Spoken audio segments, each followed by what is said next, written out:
నమస్తే, welcome to our channel. నేను పద్మిని. ప్రస్తుతంతో పాటు ప్రముఖ ఆధ్యాత్మికవేత్త, వాస్తు జ్యోతిష పండితులు, లలిత ఉపాసకులు, వాస్తు జ్యోతిష శిక్షణ నిపుణులు బ్రహ్మశ్రీ నానాజీ పట్నాయక్ గారు మనతో పాటు ఉన్నారు. మాట్లాడదాం సార్. నమస్తే సార్. శ్రీమాత్రే నమః. సార్, సర్వసాధారణంగా ఇంచుమించు 80% ఆఫ్ ద కేసెస్ చూసుకుంటే అవి ఇల్లీగల్ రిలేషన్సే కనపడుతూ ఉన్నాయి. ఇంచుమించు ప్రతి ఇంట్లోనూ ఉన్నాయా అని అనిపిస్తుంది. ఏంటి పరిస్థితి అనిపిస్తుంది? మీకు కూడా ఇట్లాంటి కాల్స్ వస్తూ ఉంటాయా?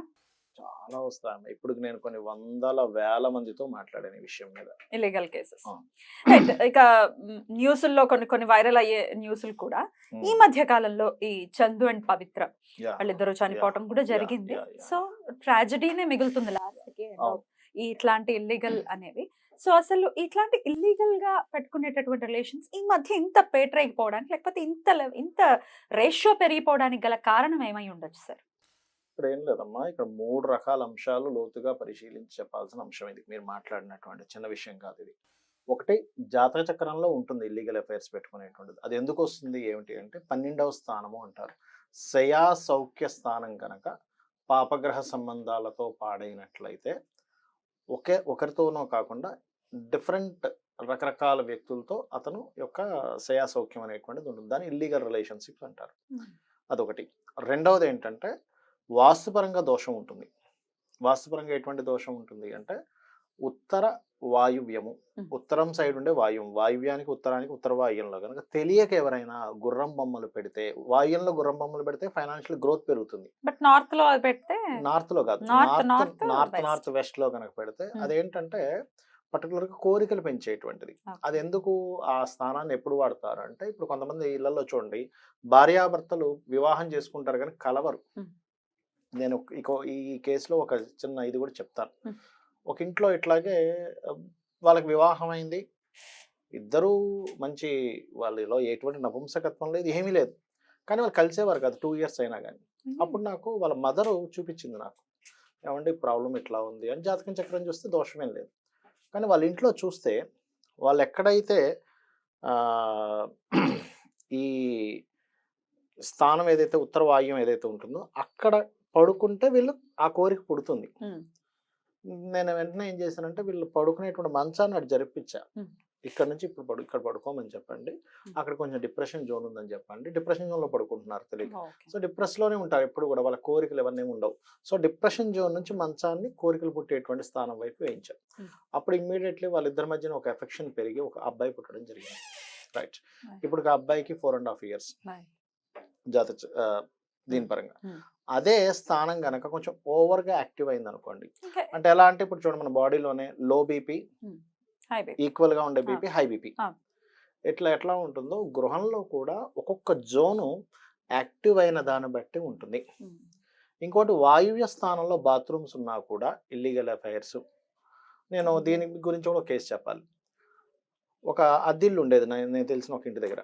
ఆ ఇంట్లోకి ఎవరు దిగినా అఫైర్స్ పెట్టేసుకునేవారు.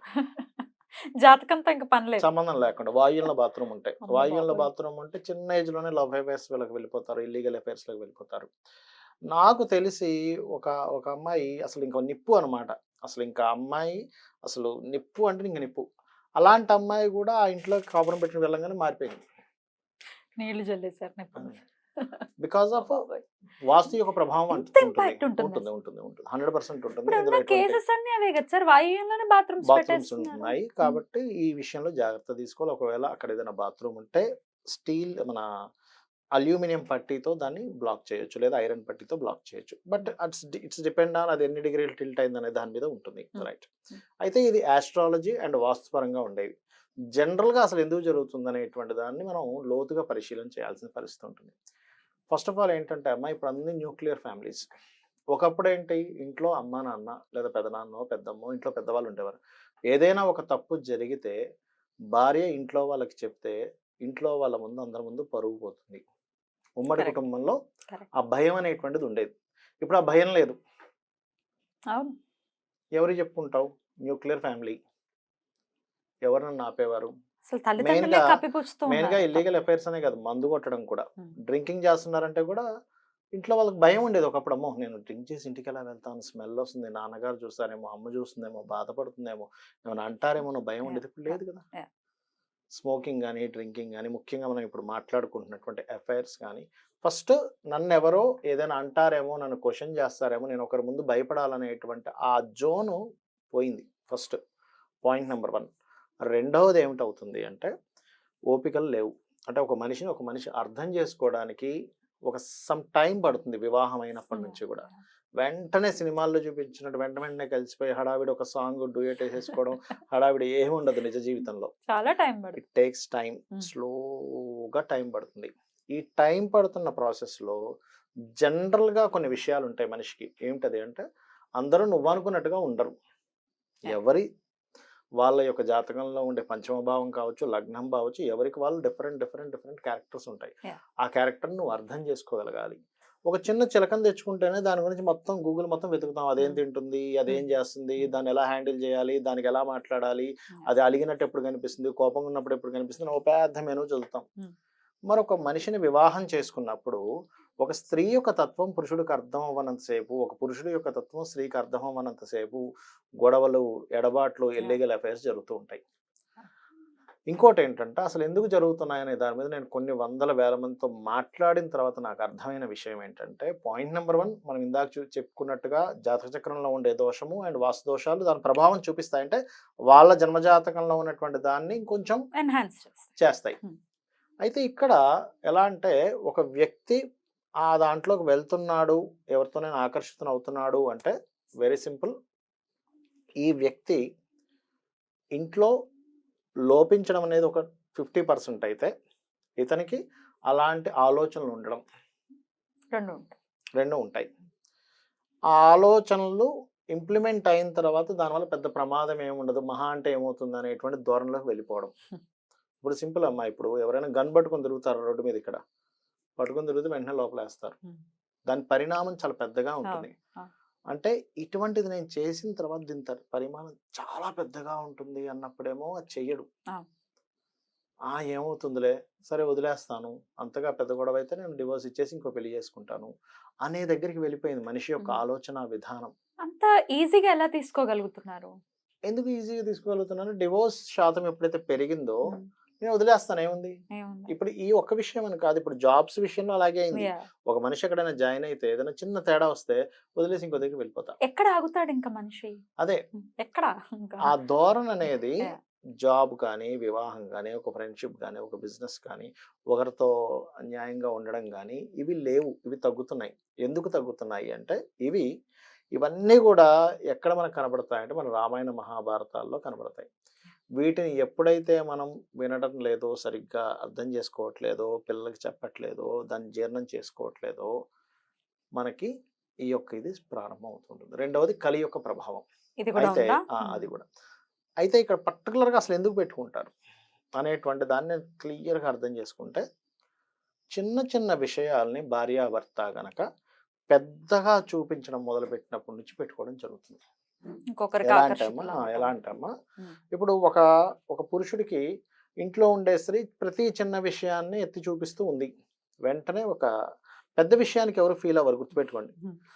చిన్న విషయాలను గనక నువ్వు భూతద్దంలో చూపించడం మొదలు పెడితే ఇది ఎవరికో ఒకరు షేర్ చేసుకోవాలి. తను వెళ్ళి అది పురుషుడికి షేర్ చేసుకోవడం ఎప్పుడు స్త్రీ ఎప్పుడు పురుషుడికి, స్త్రీకి స్త్రీ షేర్ చేసుకోవడం చాలా తక్కువ, పురుషుడు షేర్ చేసుకోవడం చాలా తక్కువ.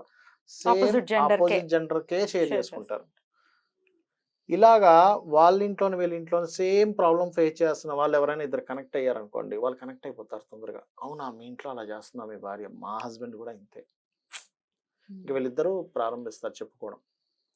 స్లోగా ఇది ఏమవుతుందంటే ఎఫ్ఐఆర్కి ప్రారంభం దారితీస్తుంది.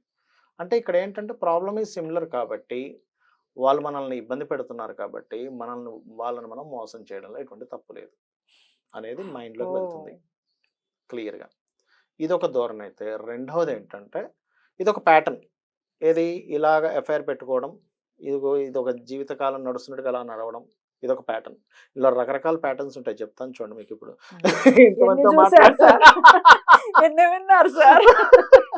మీకు అసలు మీకేమనిపిస్తుంది పర్సనల్ గా? అబ్బా, మళ్ళీ అంటే నేను జాతకం చూడగానే అర్థం అవుతుంది కదా, మీకు అసలు చూడగానే బేసిక్ అర్థమైపోతుంది కదా, ఇంక ఇది కర్మ అనుకుంటాను. అయితే రెండో ప్యాటర్న్ ఏంటంటే వీళ్ళు ఎలా ఉంటుందంటే వీళ్ళు నలుగురితో పెట్టుకుంటారు, ఇంక ఒకరు కాదు, ఎక్కడ దొరికితే ఇంకా అక్కడ అక్కడ ఒక మన ఆఫీస్లో ఒక ఒకరు పవర్టెడ్స్ అయి ఉండాలి సార్ Perverteds అండి. చాలా పవర్స్ ఆఫీస్లో ఒకరు ఇంకో దగ్గర ఎక్కడో పరిచయం వల్ల ఇంటి ఎదురుగా ఒకరు ఇంటిపై అట్లా రకరకాల బా, దీంతో బా. పెట్టుకుంటారు. వాళ్ళకి ఎక్కడ రిలేషన్తో ఎక్కడ అటాచ్మెంట్స్ ఉండవు, ఏం ఉండవు, జస్ట్ ఇదే. జస్ట్ ఇదే. రైట్. ఇంకొంతమంది బాగా సంపాదించి ఈ డబ్బులు నేను ఎంజాయ్ చేయాలి, అలా చేయాలి అర్థం కాక ఒక ఏజ్ వచ్చాక, అంటే చిన్న ఒక ఏజ్లో యంగ్ ఏజ్లో ఏమి ఎంజాయ్ చేయరు వీళ్ళు. ఒక 40s 50s దాటిన తర్వాత ఇదంతా సంపాదిస్తాడు బాగా, కొన్ని కోట్లు సంపాదించేసిన తర్వాత. అంటే నాకు వచ్చిన కేసెస్ చెప్తున్నా సార్, నాకు ఎప్పుడు గర్ల్ ఫ్రెండ్ కావాలని ఉంది, నాకు వస్తుందా అని అడుగుతాడు జాతకం తీసుకొచ్చి. నిజంగానా? సీరియస్గా మీరు ఎలా రియాక్ట్ అవుతారు అలా అడిగితే? నేనేం చెప్తానంటే, నేను సీరియస్గానే చెప్తాను సార్, యాక్చువల్గా అయితే మీ జాతకాలు మీరు అడుగుతుంది కరెక్టే, కానీ మీ జాతకంలో లేదండి అని చెప్తా. లేదైతే ఒకవేళ ఉండే పరిస్థితి ఉంటే ఉండే పరిస్థితి ఉంటే మీకు ఉంది, కానీ దీనివల్ల ఈ కర్మ వల్ల అనుభవిస్తారని చెప్తాను. మీకు ఉంది యోగం, జాతకంలో లేదని కాదు, ఇట్లాంటివి పరిచయాలు అవుతాయి, బట్ దీనివల్ల వచ్చేటువంటి పరిణామాలు ఇలా వస్తాయి. సో మీరు దీన్ని ఆలోచించండి అంట. ఎందుకంటే వాళ్ళ ఫ్రీడమ్ అది. మనం నేను ఇప్పుడు నువ్వు వద్దు పెట్టుకోకన్నా అతనేం వినడు, ఏమీ వినడు, ఫోన్ పెట్టేస్తాడు, కామ్గా ఇంకోళ్ళకి ఫోన్ చేస్తాడు. 100%. ఇంకోళ్ళు ఫోన్ చేస్తారు, నాకు ఉందని తెలిసింది, ఇంకోళ్ళ ద్వారా నాకు ఎప్పుడు ఉందని అడుగుతాడు. ఇంకో దగ్గరికి వెళ్ళి. అంతకుమించి జరిగేది ఏం లేదు అక్కడ. ఎలాంటి వాళ్ళు వస్తారు, వాళ్ళతో నాకు గొడవలు అవుతాయా, ఒకవేళ గొడవలు అయితే పోలీస్ స్టేషన్ దాకా వెళ్తుందా, లేదా వాళ్ళ ఇదేమవుతుందా, ఇంకా రకరకాల వాళ్ళు ఉంటారు. ఇంత డీటెయిల్ అడుగుతారు. అడుగుతారండి, చాలా డీటెయిల్గా అడుగుతారు, Right. ఎటువంటి డౌట్ లేదు. Right. అయితే ఇంకా బాగా డబ్బులు సంపాదించేసి ఏం చేయాలో అర్థం కాక ఇట్లా ఎంటర్ అయిన వాళ్ళు, ఇరుక్కున్న వాళ్ళు నాకు చాలా మంది ఫోన్ చేశారు. అంటే ఏంటంటే ఎవరో ఏదో ప్రాంతం నుంచి ఒక అమ్మాయి వచ్చింది, డబ్బులు ఇక్కడ చూసి ఏదో వస్తారు. చేసుకుంటుంది, డబ్బులు చూసుకొని వచ్చారు. వాళ్ళిద్దరి మధ్య సమ్ ఎఫ్ఐఆర్ ఏర్పడింది. దాని తర్వాత ఆ అమ్మాయి ఇతను బ్లాక్ మెయిలింగ్ చేయడం మొదలు డబ్బుల పెడుతుంది. కోసం. అవును. కాల్ రికార్డ్స్, ఫొటోస్ అన్ని చూపించి. ఇంకొన్ని కేసెస్ అయితే ఫ్యామిలీ అంతా బాగుంటుంది, ఈయన పుసుకుని పెళ్లి చేసేసుకుంటాడు ఇంకొక అమ్మాయిని, ఎవరికి చెప్పడు, పెళ్లి చేసేసుకొని నడిపిస్తూ ఉంటాడు.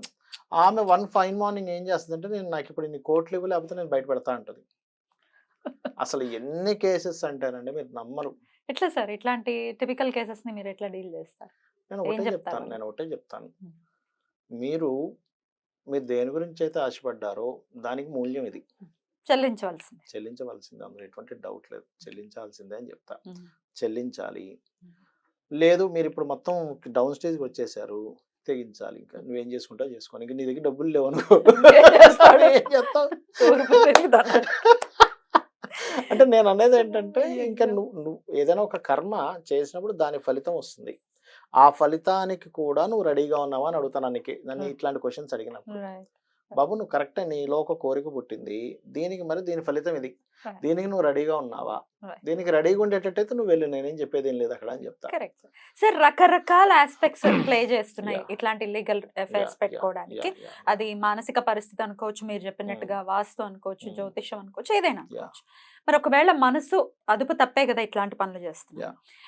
తమ పిల్లలు అదుపులో ఉండాలనో, లేకపోతే వాళ్ళు తప్పు చేయకుండా ఉండాలని అనుకున్న వాళ్ళకైనా, లేకపోతే మా భర్త ఇట్లాంటి ఇల్లీగల్ అఫైర్స్ నుంచి బయటికి రావాలనుకున్నా, వాళ్ళే ఒకవేళ ఆ అఫైర్స్ నుంచి బయటకి రావాలి అనుకుంటే ఏం చేయాలి సార్? ఒకటేనమ్మా, ఇక్కడ ఫస్ట్ ఆఫ్ ఆల్ నేను ఒకటే చెప్తాను. ఫస్ట్ ఆఫ్ ఆల్ ఎఫ్ఐఆర్ లో పెట్టుకుంటున్నారంటే ఇద్దరిలో ఎంతో కొంత తప్పు ఉంటుంది. అంతా బాగుండి కూడా పెట్టుకునే వాళ్ళ కేసు చాలా తక్కువ ఉంటుంది. అలాంటి కేసెస్ కూడా నేను చూసా. చాలా మంది నా దగ్గరకు వచ్చి, ఏమంటే మా ఆవిడ చాలా బంగారం, అసలు ఆవిడ ఏ ఇబ్బంది పెట్టదు, కానీ నేను ఇందులోకి దూరానని చెప్తాడు. సింపుల్ గా చెప్పుకునే వాళ్ళు ఉన్నారు. మళ్ళీ ఆనెస్టీ ఒకటి. అయ్యో మీరు ఇంకో కొత్త కేసు చెప్తా. అతనికి ఒక 65 ఏళ్ళు ఉంటాయి, ఆల్మోస్ట్ 30 ఏళ్ళ అమ్మాయితో ఇల్లీగల్ అఫైర్ పెట్టుకున్నాడు. ఆమెకు కూడా పెళ్ళి అయిపోయింది, 2 పిల్లలు ఉన్నారు. చెప్తానండి, ఇతను పెట్టుకొని, ఇతను చాలా పెద్ద డాక్టర్ కూడా అయినా పెట్టుకొని, ఇతను ఏం చేశాడంటే సింపుల్గా వాళ్ళ ఊరెళ్ళి వాళ్ళ ఆవిడకి కూడా చెప్పేశాడు, నేను పెట్టుకున్నాను, మీరు మాట్లాడుకోండి అని. ఇంకో పెద్ద విషయం ఏంటంటే, వాళ్ళ ఆవిడ ఏం చెప్తుందంటే, సరే పెట్టుకుంటే పెట్టుకున్నారు, రూపాయి ఇవ్వడానికి వెళ్ళేది ఆవిడకి అని చెప్తుంది. మంచి అండర్స్టాండింగ్. అంటే మీకు ఈ టాపిక్ వచ్చింది కాబట్టి విచిత్రమైనవి చెప్తున్నా నేను మీకు. అంటే నేను ఒకటే చెప్తాను అందరికీ కూడా, ఏం చెప్తానంటే, బాబు ఈ అఫైర్ స్టార్ట్ అవడానికి ముఖ్య కారణం నువ్వు కానీ నీ భార్య కానీ చిన్న చిన్న విషయాల్ని పెద్దగా చూపించడమే. అక్కడ ఏమవుతుందంటే మీ యొక్క తత్వం మీద అవతల వాళ్ళకి చిరాకు పడుతుంది. చిన్న చిన్న విషయాలను పట్టుకొని రాద్ధాంతం చేస్తున్నాడు లేదా రాద్ధాంతం చేస్తుంది అప్పుడు ఇంకోళ్ళకి అట్రాక్ట్ అవ్వడానికి ఛాన్సెస్ మీరే ఇచ్చిన వాళ్ళు అవుతారు. సో జాగ్రత్త సో చిన్న విషయాల చిన్న మీద విషయాలని Yeah. పట్టుకొని భూతద్దంలో చూసి రాద్ధాంతం చేయకండి. చేయండి. First point number 1. Right. రెండవది ఇంకోటి ఏంటంటే, మీరు గనక అవతల వాళ్ళు చేసినటువంటి దాన్ని అప్రిషియేషన్ చేయకపోతే కూడా ఇల్లీగల్ అఫైర్స్ పెట్టుకుంటారండి. ఎందుకంటే చక్కగా రోజు ఫుడ్ తింటున్నాడు, ఒక్కరోజు కూడా బాగుందని చెప్పలేదు పురుషుడు. బయట నుంచి ఎవడో ఎప్పుడో వచ్చాడు, అబ్బాయి ఎంత బాగుంది మీ ఫుడ్ అన్నాడు, అయిపోయింది, అట్రాక్ట్ అయిపోతారు. నన్ను గుర్తించేవాడు దొరికాడురా నాకు జీవితంలో అనుకుంటుంది ఆడది. లేదా పురుషుడు కూడా అంతే, ఎప్పుడో ఏదో ఎప్పుడు చేస్తూ ఉంటాడు. స్త్రీకి ఆమె ఏం పెద్ద పెద్ద గుర్తించదు, ఎవరో స్త్రీమూర్తి వచ్చి గుర్తిస్తుంది, అబ్బాయి ఎంత బాగా చేశారండి మీరు అంటది. కథం. అమ్మ బాబోయ్. అంటే గుర్తించే వాళ్ళు లేకపోయినా చిన్న చిన్న దోషాలు వెతికేవాడున్నా డైవర్ట్ అయిపోతారు, Yeah. గుర్తించే వాళ్ళు లేకపోయినా డైవర్ట్ అవుతారు. Hmm. ఇక్కడ మనం ఎప్పుడు కూడా వీళ్ళు సెక్సువల్ రిలేటెడ్ కోసమే డైవర్ట్ అవుతారు అనుకోకూడదు. ఎమోషనల్ గాని ఫస్ట్ ఎమోషన్ గా సెక్సువల్ అనేది ఒక 5 to 10% మాత్రమే. బట్ 90% ఆఫ్ కేసెస్ మీరు ఇవ్వాల్సిన ప్రియారిటీ అవతల వ్యక్తికి ఇవ్వట్లేదు. చిన్న చిన్న విషయాలని భూతద్దాల్లో పెట్టి చూస్తున్నారు. ఈ 2 విషయాలు చాలా చాలా ఇంపార్టెంట్. Right. ఈ 2 విషయాలు జాగ్రత్తగా గనక మనిషి కాపాడుకోగలిగితే, ఒకవేళ నిజంగా ఏదైనా అట్రాక్షన్ లోకి వెళ్తున్నా మళ్ళీ వెనక్కి వచ్చేస్తారు. ఒకవేళ రాలేదు పరిస్థితుల్లో ఉంటే ఎట్లా సార్ అదుపులో ఒకటే పెట్టుకోవడం లలిత అమ్మవారి చేసుకోవడమే. లలిత ఏం అమ్మవారి చేయాలి? లలిత స్తోత్రము, Hmm. అందులో శివకామేశ్వరంకస్త శివ స్వాధీన వల్లభాయే నమః మంత్రం చేసుకోవడము. మనకి మన రామాయణం ఒక విషయాన్ని చెప్తుంది, అహల్య విషయం గురించి వృత్తాంతం. అవును. వృత్తాంతం. ఆ, ఎవరైతే గౌతమ మహర్షి ఆ యొక్క ఇంద్రుడని తెలుసు అహల్యకు కూడా, కాకపోతే మొట్టమొదటి ఆమెకు మనసులో పడింది Impression కదా, ఉంది. అవును. ఇంప్రెషన్ పడింది కదా, అందుకని త్వరగా వెళ్ళిపో అని చెప్తుంది. గౌతమ్ మహర్షికి మొత్తం మీద కనబడతాడు, ఇంద్రుడిని శపిస్తాడు. గౌతమ్ మహర్షి ఎక్కడా కూడా అహల్యని ఏమీ అనడు. నువ్వు వదిలేయలేదు. తపస్సు చెయ్యి అంటాడు, వదిలేయలేదు కూడా. వదిలేయలేదు కూడా. Mhm. నువ్వు తపస్సు చేయి. తపస్సు చేయడం అంటే దాని అర్థం ఏంటంటే రియలైజేషన్. నువ్వు తపన పడు, ఎందుకు ఇలా చేశాను, ఇంత గొప్ప జన్మ, ఇంత గొప్ప మహర్షికి నేను భార్యనయ్యాను, ఎందుకు ఇలా చేశాను, నువ్వు రియలైజ్ అవ్వు. రియలైజ్ అవ్వగా రాముడు అంటే పాపాన్ని దగ్ధం చేశాడు. రామ అనే పదం ఏంటంటే నీ పాపాలు మొత్తం దగ్ధం చేసేటువంటి స్వరూపం నీ దగ్గరకు వస్తుంది. అంటే దాని అర్థం ఏమిటి, రియలైజేషన్ ఈజ్ మోస్ట్ ఇంపార్టెంట్. రామనామం కూడా ఇట్లాంటి వాటి నుంచి బయటపడేస్తుందండి. ఇది కేవలం వాళ్ళంతట వాళ్ళు అఫైర్లోకి వెళ్ళడానికే కాదు రామనామం. పిల్లలు ఎవరైనా అఫైర్లో పడతారు అని అనుకున్నప్పుడు రామనామం బ్రహ్మాండంగా పనిచేస్తుంది. లలిత సహస్రనామం పూర్తిగా చదవడం కూడా పూర్తిగా పనిచేస్తుంది. ఈ 2 పాయింట్లతో పాటు ఇంకోటి ఏంటంటే అమ్మా, పొరపాటును కూడా వాళ్ళ తల్లిదండ్రులను కించపరిచేటువంటివి చేయకూడదు. ఒక కక్ష నుంచి ఒక అఫైర్ స్టార్ట్ అవుతుంది తెలుసా అమ్మా. అది కూడా ఉంది. వీడు ఇట్లా చేస్తాడా, వీడు బాగా మండేది నేనేం చేయాలనుకుంటారు, స్త్రీ కానీ పురుషుడు కానీ ఇంకోతో పెట్టేసుకుంటారు అఫైర్. అయ్య బాబోయ్. అన్ని బాగున్నాయి, అఫైర్ పెట్టుకున్నా అంటే వాడు దరిద్రుడు ఇంకోటి ఉండడు. Right sir. అంటే వాడి పర్స్పెక్టివ్ అలా ఉండదు. నాకు ఇది లేదు అది లేదు అని చెప్తుంటాడు ఉండదు. యాక్చువల్ గా. అంటే యాక్చువల్గా ఏంటంటే లైఫ్ లో మనిషికి ఏంటంటే బాగా భయపడుతున్న మనిషి కానీ కాదు, ఏ ప్రాణైనా బాగా భయపడే అంశము, బాగా కోరికుండే అంశం గురించి ఏమైనా చేస్తుంది. మీరు చూడండి, ఒక కోడి ఉంటుంది, నార్మల్ టైంలో మనం కోడిని కనుక ఇలా రాయి పెట్టి ఇలా పారిపోతుంది. అదే పిల్లలు ఉన్న కోడి ఎదురు తిరుగుతుంది. నేను మొన్న అయితే ఒక వీడియో చూసా, ఎలుక ఒక పాము ఎలుక పిల్లని పట్టుకెళ్ళిపోతుంటే ఎలుక వెళ్ళి పట్టుకొని పామును పట్టుకొని ఎలుక పిల్లని వదిలించుకుంది. ఎలుక పామును పట్టుకుంది చూడండి. అంటే ఏమిటంటే అక్కడ ప్రేమ, మదర్లీ ఇష్టము ప్రేమ ఉన్న దగ్గర భయం ఉన్నప్పుడు మనిషి ఏదైనా చేస్తాడు. కొంతమందికి ఏంటంటే వాళ్ళకి ఏమీ పట్టింపు ఉండదు, కంప్లీట్ గా ఎఫ్ఐఆర్ పెట్టుకోవాలి అంతే. ఇంకా వాళ్ళకి ఇది మంచా చెడ ఏ సంబంధం ఉండకుండా ఎఫ్ఐఆర్స్ లోకి వెళ్తారు. అది ఒక కాంబినేషన్. 12వ స్థానం పాడైతే ఉండే కాంబినేషన్స్. అప్పుడు వాళ్ళకి 12వ స్థానం ఏ గ్రహాల ద్వారా పాడైందో దానికి సంబంధించి దానం ఇవ్వాలి, చేసుకోవాలి. Right sir. End of the day ఇది అంతకంతకి పెరుగుతూనే ఉంది, ఇంకా బయటకు వస్తూనే ఉన్నాయి రకరకాల కేసులు. నేనైతే ఒకటే చెప్తాను, సరే ఏం చేస్తారు ఎఫ్ఐఆర్ పెట్టుకున్న మహా అంటే 4 సార్లు దొంగచాటు కలుస్తావేమో, లేదా 4 సార్లు అక్కడ ఏం తిరుగుతూ, వాట్ ఈస్ ఎండ్, ఏం చేయబోతున్నావు లాస్ట్ లో అంటే ఇంతే ఉంటుంది, అంతకు మించి ఉండదు. బట్ దీని పరిణామం ఎలా ఉంటుందో ఒకసారి ఆలోచించుకోండి అని చెప్తుంటాను. బట్ కొన్ని ఎలా ఉంటాయంటే వాళ్ళ కర్మలో ఉంటాయి కొన్ని, అవి వాళ్ళు ఎంత వద్దనుకున్నా కనెక్ట్ అవుతూ ఉంటాయి. నేను చాలా మందిని చూసాను, ఎంతో మెచ్యూర్డ్ పర్సన్స్, బాగా తెలివైన వాళ్ళు, బాగా పెద్ద పెద్ద పోస్ట్లో ఉండే వాళ్ళు కూడా అఫైర్స్ పెట్టుకున్న కేసెస్ నేను చూసాను కర్మలో ఉండడం వల్ల. బట్ దాన్ని మనం దైవం వైపు మళ్లించుకుంటే ఆ కర్మలు కూడా తగ్గుతాయి. అచ్చా, చాలా చక్కగా వివరించారు సార్. Thank you. నమస్తే. శ్రీమాత్రే నమః.